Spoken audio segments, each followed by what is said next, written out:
So to start off this video, I want to do things a little bit differently and tell you about a personal story. In 2021, I worked at a local news station in upstate New York. I worked the overnight shift with one other producer, and each night we had a deal. She would make the calls out to public officials, police departments, fire crews, anyone who you would need to confirm the details of a shooting, stabbing, or apartment address with. And in return, I would take the calls coming in. You see, at a small news station, you can just call directly to talk about whatever, and we have to answer.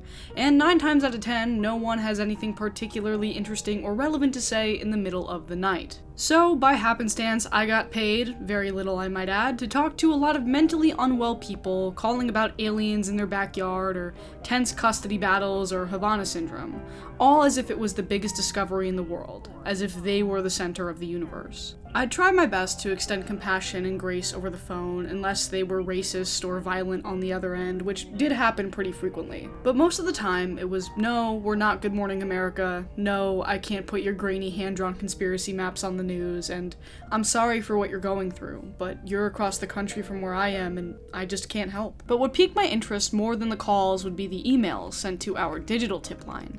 Those had more details. Names, locations, unique typing characteristics, other folks they'd CC, asking for all of their problems to just magically be solved. Once, there was this woman who we'll call Elena.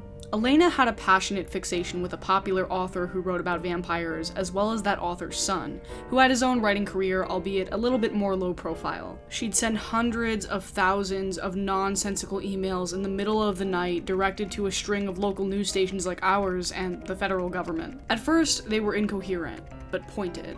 Elena would wander into nonsensical conspiracies about this mother-son duo, how she wanted to date him and arrest her. Then she'd call for both of them to be arrested for treason against the United States, insist that they were both going to hell, and that she'd personally see to it that they made it there. Each email more incoherent than the last, with both of them always at the center. Targets. Sitting ducks. She wanted our attention, and she got mine. I began to search the social media connected to her name. She was clearly as mentally unwell as the people I'd talked to on the phone each night, if not worse. But something about her fascinated me. I tried to find information about her family, where she lived, what her daily life was like. I wanted someone to help this woman. I felt sorry for her. Over time, the emails got more violent and more threatening. These are real ones I'm showing on the screen right now, and she wanted these people dead, and it was entirely possible at that point that they had no idea. One night, I decided that I needed to do something. I had come to know Elena better than anyone, albeit one-sided, and I could tell she was getting more unhinged by the day. So I took matters into my own hands by getting in contact with the writer's son. This is my exchange with him here. Hey there, sorry for the out-of-the-blue message. Are you aware of a woman named Elena? I'm not sure if you know this, but she's been sending some pretty concerning emails to several news organizations, including mine. They mention your name often. She seems to be experiencing some sort of mental health crisis and is probably harmless, but the emails are getting more concerning and persistent, and I'm not sure if anyone has reached out to you regarding them. Hi Kayla, thank you so much for getting in touch. Yes, we are aware of Elena, and she seems to be as you describe. Would you mind sending me an email? I really appreciate you contacting me. I sent an email to the address he provided, carefully explaining the situation as it had developed up to this point. He replied and said, "Wow, thank you so much. If you wouldn't mind sending me everything she sent you, that would be such a help. We're somewhat familiar with her case, and she does indeed seem to be very disturbed. But unfortunately, the explicit nature of the threats here might call for us to take some additional protective action on our part, and it was very good of you to get in touch. I really appreciate this. Thank you." And so I did. I sent him every email that I had. They're from a corporate account, so I no longer have access to them anymore, but I can assure you there were hundreds of them. And once the deed had been done, once they were in the hands of this author or the police or whoever, I just sat back and I waited. And there was nothing. No more emails, no posts, no incessant ramblings of a likely unwell woman who wanted to harm people I'd never met. I look back at her Twitter feed now like a mausoleum, frozen in time. I start to feel a little bad about the whole thing. What if I had gotten this woman committed? What if she was left to rot away in jail with no one to actually help her? What if she just ended it all? What if I had just turned her in because I wanted to see how the story could end for myself? to indulge in a fun little distraction where I could be the hero and not worry about my deteriorating mental health or my high-stress job where I barely slept and spent the night answering miserable phone calls from people I couldn't help no matter how much I wanted to. Surely Elena wasn't a danger, but what if she could have been?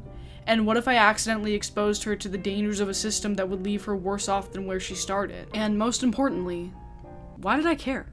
And then I watched Baby Reindeer, and everything started to make a little bit more sense. Baby Reindeer is a British dark comedy starring Richard Gadd, inspired by a play that he had written of the same name.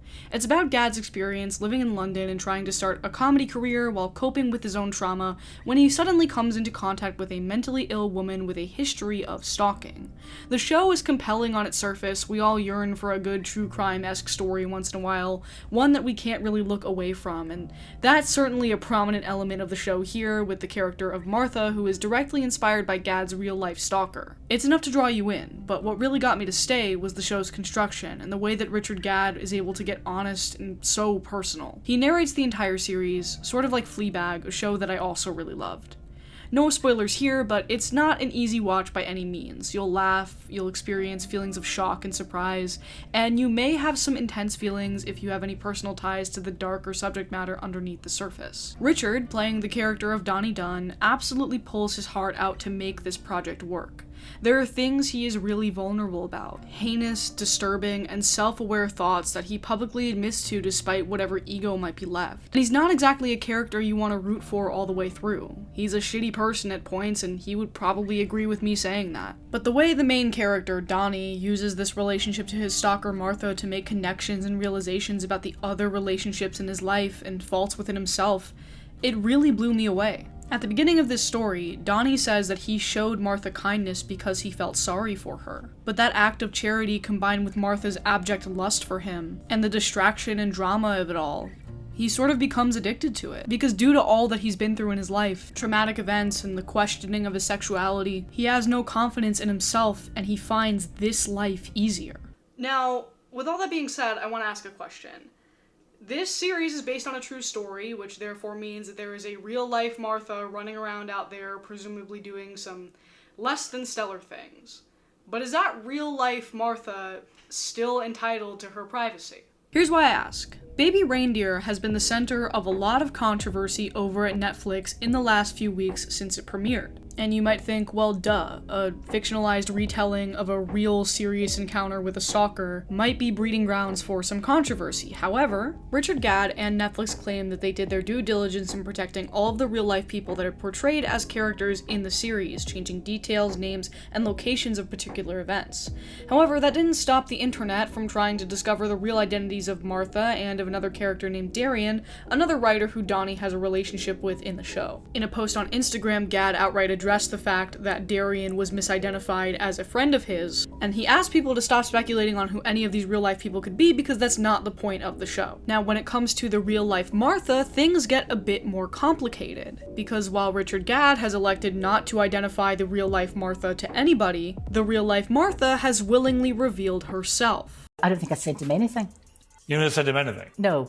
I think there may have been a couple of emails exchanging, but that was it. So as it turns out, the real-life Martha Scott is a Scottish lawyer named Fiona Harvey, who identified herself publicly in an interview with Piers Morgan. Now you may think, no harm, no foul, she chose to identify herself at the end of the day and Gadd holds no responsibility in that. But Harvey and some members of the UK Parliament disagree, as Harvey is planning to sue Netflix over their alleged violation of duty of care procedures when it comes to protecting the identities of those featured in based on a true story type shows, and the UK government is proposing a bill that would make it easier for people affected by this type of thing to file a complaint. Some of this criticism has also blown back on Gadd himself, who claims that if he wanted these people to be found, he would have made a documentary and not a dramatized series. However, some people have been pushing back on him, saying that if he didn't really want Martha to be found, he would have changed more than just her name. Now, Fiona is claiming that a lot of things that are featured about Martha, the character in the series, are untrue, but that she is still affected by them nonetheless. Which is interesting because she spends a lot of the interview telling peers that she hasn't seen the series, but then she recalls a lot of very specific plot points from the series, and also is posting pictures of herself watching the series on Facebook. Now, the reason why Fiona claims she is suing Netflix for defamation is because in the series, Martha is portrayed as having a criminal record, and Fiona claims that she does not have one at all.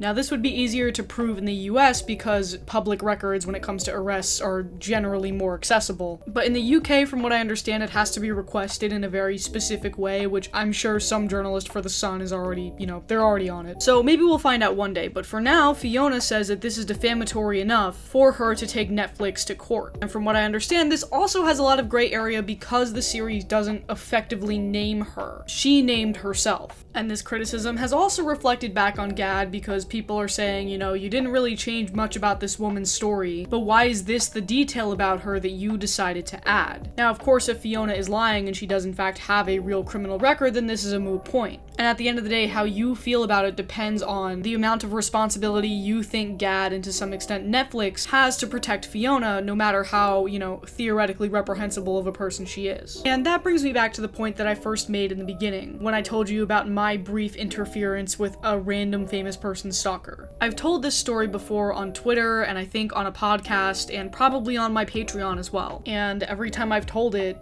I usually name the author. And no, before a billion of you comment, it is not Stephanie Meyer. There are other people who write about vampires besides Stephanie Meyer. But I look at the audience size that I have on this channel, and I realize that my words carry more weight when there's theoretically 100,000 of you listening. And sure, a few of you are probably going to figure it out, and you've heard me tell this story before, and I'm really not even that concerned about people figuring out or, pretty much getting the hint of who the author actually was. I'm more concerned about people finding Elena, or the digital remnants of what's left of her. To me, Elena is a small story from a time in my life where I was really struggling. And in this video, I use that anecdote to show you how exactly I'm able to relate to Baby Reindeer. And even now, I'm struggling with whether or not that's even fair to her. Because we tend to give people grace up until a certain threshold of morality is crossed. I talk about it a lot on this channel with celebrities, but it happens with real people too. I grapple with this question a lot because before I was a video essayist or even a journalist, I considered myself a fiction writer, and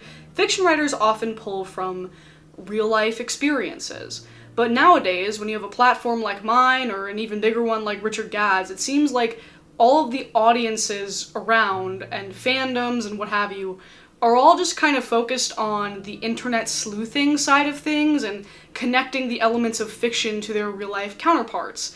And at that point you kind of have to question, is the art that I'm making by telling my story doing more harm than good? Because it seems like more and more there's just a lot of negative consequences. I'm sure the making of Baby Reindeer was cathartic for Richard Gadd. I think it had to be, based on just the hell that he puts himself through to relive it. And to have the only thing that people are taking away from it be, oh, look at this weird lady who's on Piers Morgan talking about how she's gonna sue Netflix and go on random nightclub appearances throughout the UK. Like, that's gotta really suck. But then again, what's the alternative? You don't tell a story in a way that resembles anything to your lived experience just because you're afraid of the repercussions of that? That's like the most anti-art approach that I can think of. And selfishly, I guess I'm happy that Richard Gadd did the opposite, because Baby Reindeer helped me. And it's gonna help a lot of people. And if you watch it and you can take something positive away from it, I hope it helps you too. Thank you so much, you guys. I know this video was a little bit different, but I had a lot of fun putting it all together and getting kind of creative with the storytelling aspect. Let me know about what you thought about it in the comments down below, and if you hated it, that's okay. We will pretend it never happened and I will never do it again. That is the beauty of the internet. And speaking of the internet, you can follow me at all the social media linked in this beautiful link tree, which is also in the description down below. Thank you so much, and I'll see you next time. Your call has been forwarded to an automatic voice message system. 0, 1, 2, 3, 4, 5, 6, 7, 8, 9 is not available. At the tone, please record your message. When you have finished recording, you may hang up or press 1 for more options.